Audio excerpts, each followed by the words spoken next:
Hello，大家好，欢迎大家来到好食宜居 All About the Ones。这是温刀，两黑爱不哈？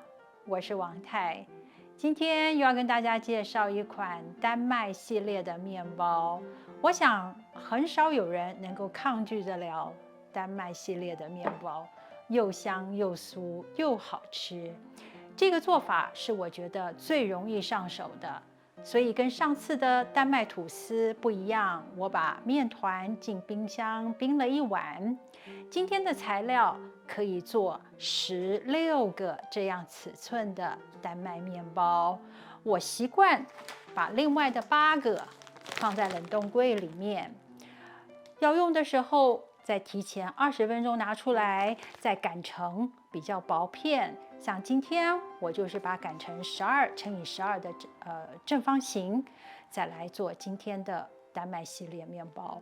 这8个别担心吃不完，如果真的吃不完，也请把它放在空盒里面，想吃的时候再复热，再微微的烤一下就可以了。我们来看看我用了什么样的技巧和什么样子的材料吧。